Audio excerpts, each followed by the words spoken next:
देश में एक दिन में 3,26,098 लोगों में कोरोना वायरस संक्रमण की पुष्टि होने के बाद कोविड-19 के मामले बढ़कर 2,43,72,907 हो गए हैं, जबकि 3,890 और मरीजों की मृत्यु होने के बाद मृतक संख्या बढ़कर 2,66,207 हो गई है।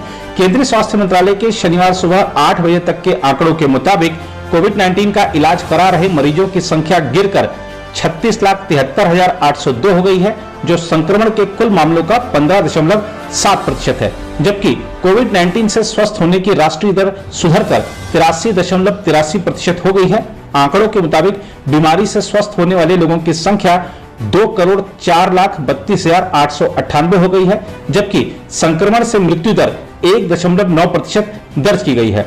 पिछले 24 घंटे में जिन 3,890 लोगों की मृत्यु हुई है, उनमें से महाराष्ट्र में 695, कर्नाटक में 373, उत्तर प्रदेश में 311, दिल्ली में 289, तमिलनाडु में 288, उत्तराखंड में 181, पंजाब में 180, छत्तीसगढ़ में 172, हरियाणा में 164, राजस्थान में 155, पश्चिम बंगाल में 136 और गुजरात में 104 लोगों की मौत हुई है।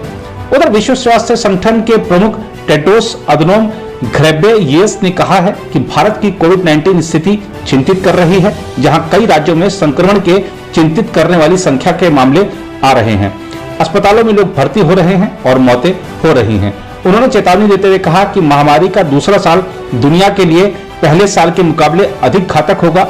घेब्रेयेसस ने कहा कि WHO कोविड-19 के बढ़ते मामलों से निपटने में भारत की मदद कर रहा है और हजारों की संख्या में ऑक्सीजन सांद्रक, अस्थायी और चल अस्पतालों के लिए टेंट, मास्क और अन्य चिकित्सा सामग्री की आपूर्ति कर रहा है।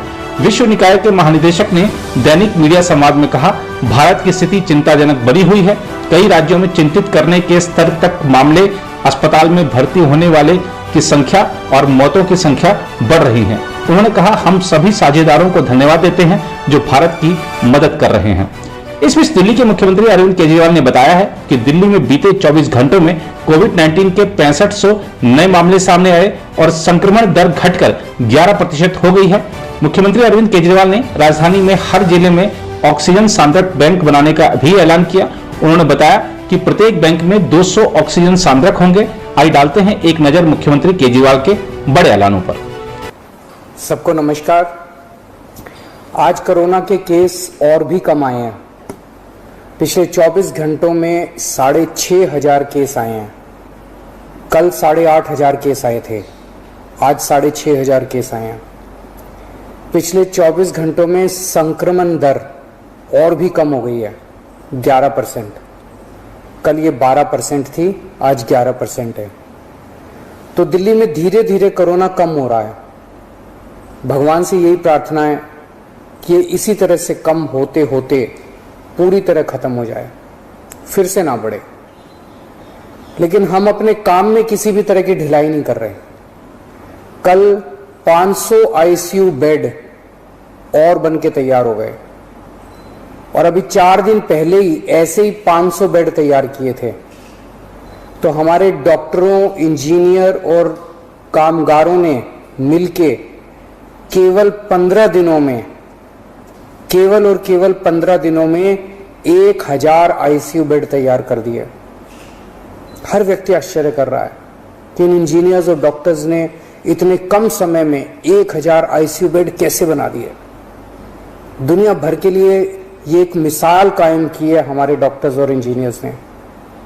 मैं इन सबको दिल्ली के लोगों की तरफ से सलाम करता हूं, इनका कोटि कोटि धन्यवाद करता हूं। आज से हम एक और जरूरी सेवा शुरू कर रहे हैं। आज से हम ऑक्सीजन कॉन्सेंट्रेटर बैंक शुरू कर रहे हैं। ये क्या है, इसकी क्या जरूरत है, क्या काम आएगा? अक्सर देखा जा रहा है कि किसी को कोरोना हुआ, उनकी ऑक्सीजन कम होने लगी। अगर उनको तुरंत ऑक्सीजन दे दी जाए तो उनकी तबीयत ज्यादा बिगड़ने से बचाई जा सकती है।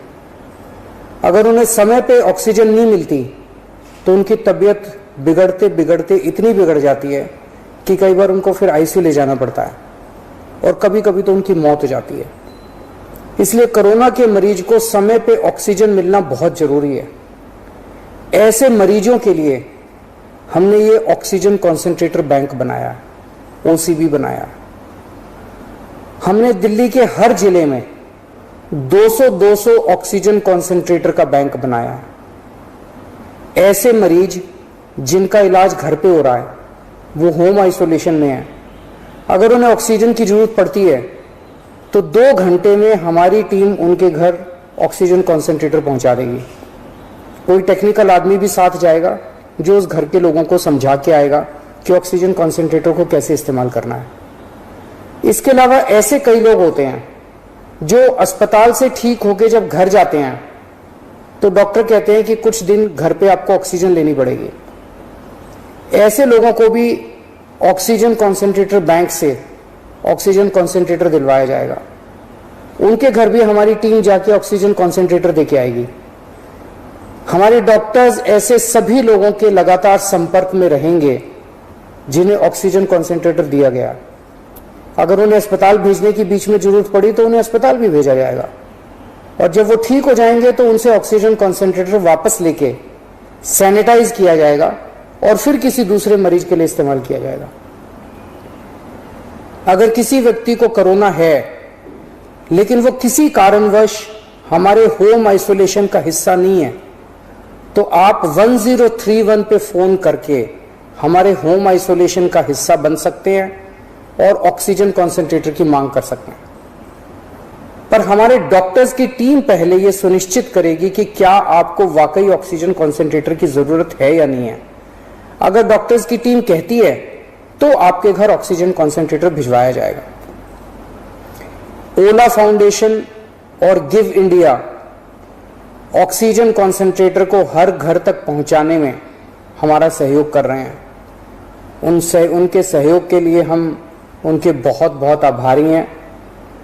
इतनी बड़ी आपदा से हम सब मिलके ही पार पा सकते हैं, अकेले नहीं हो सकते।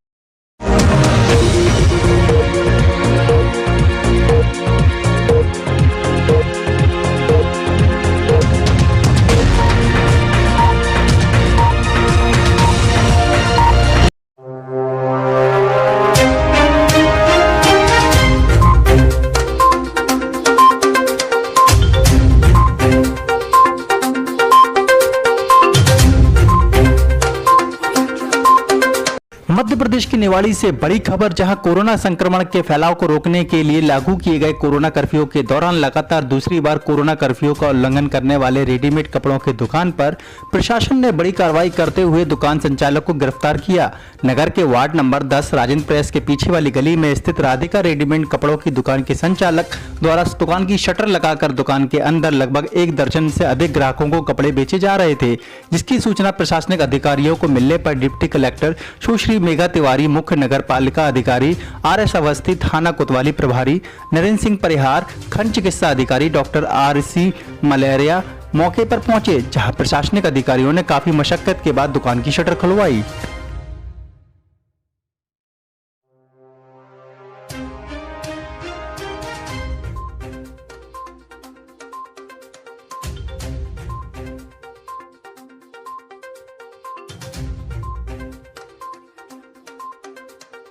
लेंगी ना, अभी का बताता हूँ। 14-15 लोग जो 10 लोग गए थे उसका वीडियो देख अभी आ रहा है, उसका वीडियो बताता हूँ अभी। आप तो पढ़ी लिखी है, आपको नहीं मालूम ये चीज? उनको भी ले आए बच्चों को। क्या कह रहा था मेरे से? यही बात निकाल के लेके आ रहा है कि मैं आऊँ फिर? ले आई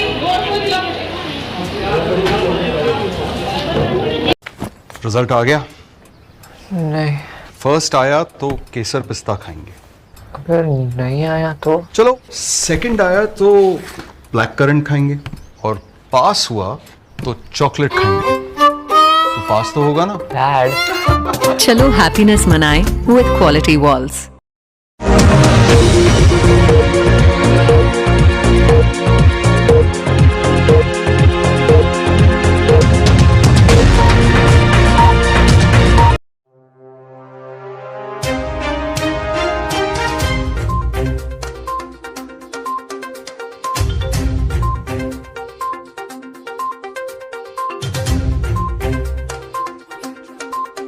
उत्तर प्रदेश के झांसी समतर से बड़ी खबर, जहां मौड ब्लॉक के ग्राम बड़ोखरी में ग्राम प्रधान श्रीमती अभिलाषा सिंह राजेश सिंह सेंगर द्वारा गांव में कोने कोने में कराया गया सैनिटाइजर।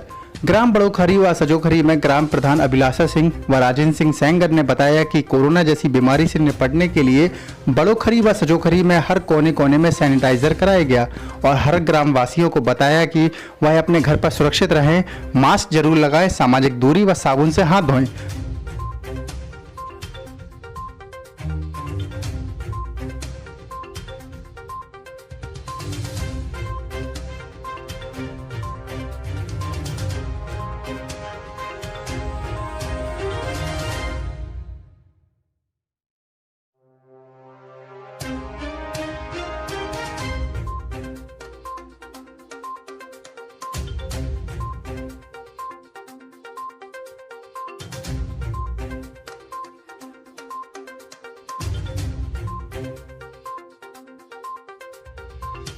भारत 9 टीवी से मौड़ तहसील संवाददाता मोहित शर्मा की रिपोर्ट। ये क्या? ये गुड नाइट गोल्ड फ्लैश है। फ्लैश मोड में फ्लैश वेपन्स, पुलिस की तरह कोने कोने छुपे डाकू मच्छर ढूंढ के थप्पा थप्पा। भारत का सबसे शक्तिशाली liquid vaporizer Good Knight gold flash.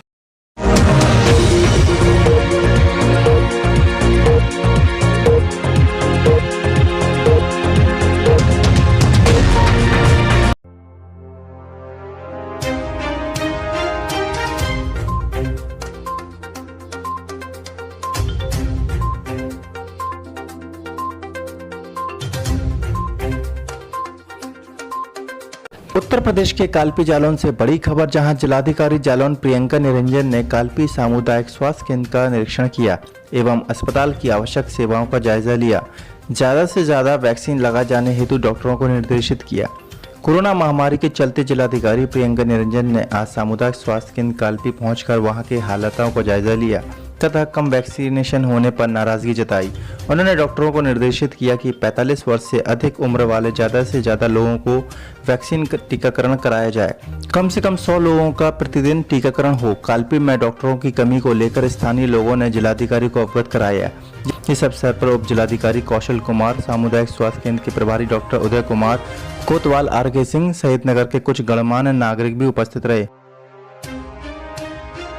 बड़ी दिक्कत होती है, तो उसके लिए कुछ चिकित्सकों की जनपद में कुछ पद रिक्त चल रहे हैं। हम प्रयास कर रहे हैं शासन से और चिकित्सक नियुक्त हो जाए, और यहाँ भी हम पूरा प्रयास करेंगे कि चिकित्सक यहाँ बहुत ही कम है। डॉक्टर साहब अकेले रह जाते हैं, ना ऑर्थोपेडिक है, ना लेडी महिला डॉक्टर रहती है। जो भी यहाँ हमारे पास उपलब्ध चिकित्सक होंगे उसमें हम यहाँ उपलब्ध कराने की पूरा प्रयास करेंगे। मामला क्या, इसके पूर्व समीर प्रधान जी थे, लेकिन अपावृत चलते उनका स्थानांतरण रामपुर किया गया। इस समय केवल मैं अकेला डॉक्टर हूँ, एकलौता। मैं अधीक्षक हूँ, एक सहयोगी भी हैं डॉक्टर सुंदर सिंह, जो समय समय पर पीएम की ड्यूटी लग जाती है, जैसा आज भी डीएम महोदया को भी आना था। इन जानकारी के बाद भी वो पीएम ड्यूटी में चले गए, और जो सदकारी को कहना था उनका जाना वाजिब था। तो आखिर कितने डॉक्टरों की यहाँ उपलब्धता मानी जाती है? वैसे 8 डॉक्टरों की पोस्ट है, तो मेरे कार्यकाल में तो कभी 8 नहीं रहे, न मुझे 8 की आवश्यकता है। बस 2 डॉक्टर ही आ जाएं। 2 डॉक्टरों की उपलब्धता आपको अनिवार्य रूप से होनी चाहिए। और मेडिकल में कोई समस्या नहीं? मेडिकल में सभी पर्याप्त दवाएं हैं मेरे पास, सभी सुविधाएं दी जा रही हैं। बस यही जो समस्या मेन है, एक डॉक्टर सिंगल होने के बाद वो रात दिन कार्य नहीं कर सकता। आंखें बिल्कुल लाल हैं, आप देख रहे होंगे, सो नहीं पा रहा हूँ, क्योंकि पेशेंट को आए हुए मरीजों को नहीं मना किया जा सकता, ना उसका ये प्रश्न है कि साहब। भारत 9 टीवी से जालौन ब्यूरो संवाददाता अमित कुमार यादव की रिपोर्ट।